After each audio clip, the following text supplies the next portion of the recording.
It's your boy Shake, back from Hollywood, California, to share with you guys my thoughts and opinions, my first impressions of NBA 2K19. So first off, this was just a demo. So we got a chance to play with two teams, the Lakers versus the Warriors. So there was no opportunity for me to try out a bunch of different things. I can only give you guys what I know from that little demo. But as I get started, it's only right that I give a couple quick shout outs to my man D-Man UNT 2014. Check his channel out. My buddy Chris Smooth. Whenever we get together, it feels like we've known each other for years. I think we kind of have. My man Yo Stacks, he had some funny moments and some funny stories to tell. My man Brian Mazik, big shout out to Unique Mazik from Forbes magazine. Look him up on Twitter, check him out, follow him.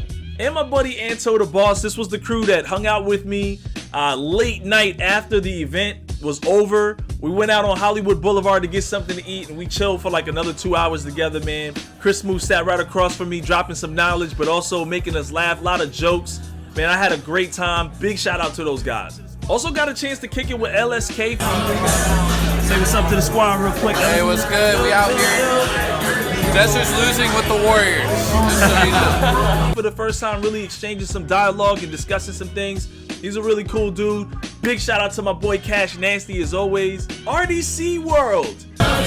Say what's up to my squad real quick. What's good, y'all? Chillin'? What's up with the Shakedown squad, man? Alright. RDC, baby. Alright. If you're not subscribed to RDC World, watching their reactions to LeBron James after game 1 and things like that, he puts together some great videos. Had a great time hanging out with him too. Big shout out to OSN and anybody else that I bumped into, Jesser, quite a few other guys that I bumped into as well. Saw some celebrities. It was a pretty good event. So just wanted to let you guys know that this was mainly a face scan event. So we went out there to really get our faces scanned into the game officially, the same way that the NBA players and other actors get scanned into the game. There were no devs at the face scan event, so there was no way I could ask any major questions. Mike Wang and Scott OG was going to be available the next day at the optional event. However, a lot of us had flights to catch, and there was no way that we could actually make that event. Now onto the game, don't want to waste any more time. There's a new red blinking stamina fatigue meter. So far, it seems to kind of stump the over dribbling, and it appears during defensive shutdown. So if you're over dribbling or you're getting bumped a lot, you get this red blinking stamina meter that lets you know that you're about to lose the ball. And just to touch on that, if that light is blinking red and you continue to dribble, you have a higher chance of losing your dribble and or getting ripped on ball. The shot meter is the same, but it does appear that there's a new option to switch to the 2K17 shot meter. There is a shot meter for layups, and this is really good because now if you miss a layup, you can actually see why.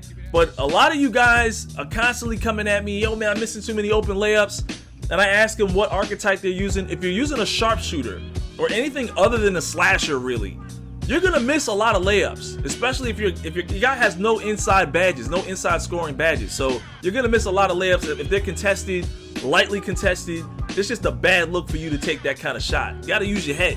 There were a lot of green releases on heavily contested shots, primarily on the Warriors. In fact, I never saw a highly contested shot from the Lakers go in, but on the Warriors, man, I mean, I get it. Klay Thompson, Steph Curry, Kevin Durant, all them dudes could shoot. But it got a little crazy. Sometimes out of hand, it felt like there's nothing you could do because you could jump all in his face and he'll still get a green release on Hall of Fame and Superstar.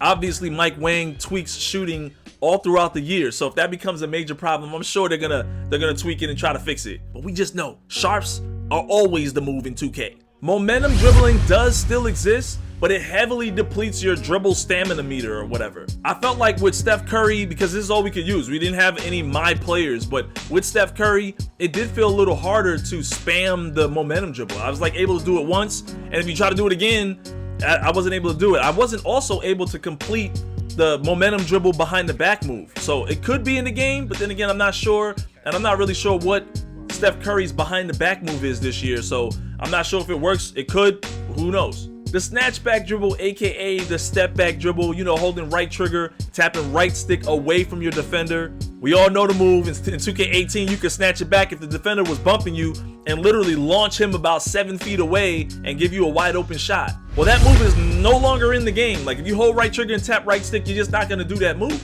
I did find a different way to do it. Not exactly the same, doesn't have the exact same deadly results, but it did create a lot of space for me from time to time. I'll share that within my dribble tutorial. I'm just telling you guys, unless they change the controls, right now, right trigger and right stick away from the defender, that snatchback is gone. But keep in mind, for the dribble guys, first of all, they always find a way. But the tapping X still works. Like, you can tap square while you're dribbling and kind of hop to the left or hop to the right. That still works. You can hop back. And it was working pretty solid for me. I'm sure with the right animations, you can still do some pretty deadly combinations with that. I didn't, for the first time, see any crazy ankle breaker animations. The blow-by animations have been reduced. I didn't see any of the 2K18 stiff arm push-off animations. Stronger players like LeBron James being guarded by like Kevin Durant, he can still muscle through him. He can still fight his way to the rim, but he'll still be contested. You just can't consistently and easily bust through the line like you can in 2K18 with those stiff arming animations. The first thing you'll notice when you play this year's game is that on-ball defense has been completely overhauled. Defenders can maintain physical pressure on the ball handler all the way to the rim.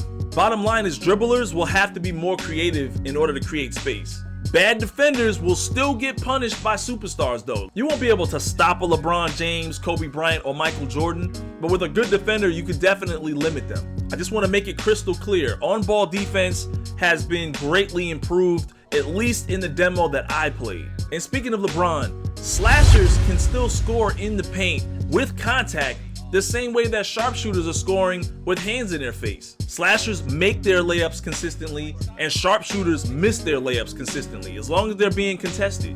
Shooters are gonna find a much harder time cheesing that right trigger and tapping the right stick left or right and doing that huge leap to the side animation. You know, it's gonna be a lot harder to do that dribble animation. I found it to be a lot slower this year, or at least harder to create that kind of space. So if you're a sharpshooter from 2K18 and you use that animation, you hold right trigger and you tap right stick left or right, and you do a super jump to one side and get that unnatural space, when you was going one way, you just jump to the other side. It's a little bit harder to do that this year. In fact, I couldn't do it at all. But that could just be an animation thing. We don't know what it's gonna be like when we start creating our MyPlayers. Blocks against the backboard actually do get pinned against the backboard. The ball doesn't get rejected and go flying.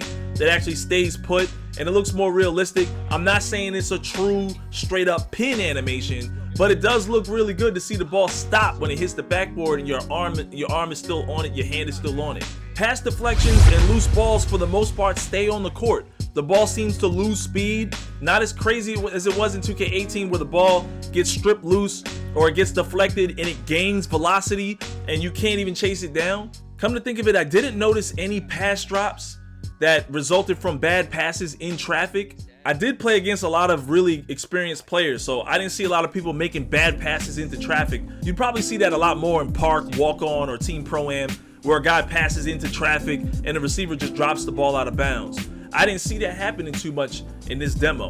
If I forgot to mention, the lobs in the pick and roll seemed to work pretty good.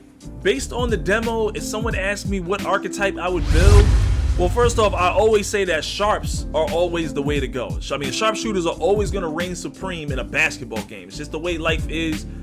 3 points is worth more than 2. But I definitely wanna recommend two-ways, because the on-ball defense is so much better now. It seems like a two-way defender is really gonna have a good chance of locking down someone who's trying to over dribble or these slashers that are trying to bust their way to the rim. A lot of people are not gonna watch all the tip videos right out the gate, so they're gonna try the same thing. Everyone's still used to 2K18. They're gonna try the same cheesy stuff. And if you have a two-way, you're gonna come out on top right out the gate. So my takeaways, this was just a demo. 2 teams, 1v1. We're playing with 5v5 rosters. No way I can judge the 5-out cheese in the Pro-Am. And there's no way to predict how the community is gonna abuse gameplay mechanics. That's just the nature of our game. There's no way that the devs are intentionally making it so people can cheese and break the game. If we can't find a way to score a certain way, people in the community will find it, put it on YouTube, and a large portion of the community is gonna be doing it. Same goes for jump shots, dribble moves, and archetypes. So once people find out what the go-to move is, you're gonna see a lot of people doing it. The demo was Lakers versus Warriors, so there was no park or neighborhood information. There was no archetype info and no badge grind speed information either. I wish I could tell you about microtransactions or MyCAREER, but I can't. Overall, the gameplay was good. I mean, if you're someone who's used to playing very arcade, you might get pretty frustrated right out the gate for someone who's actually used to playing really good defense. It did feel better than 2K18.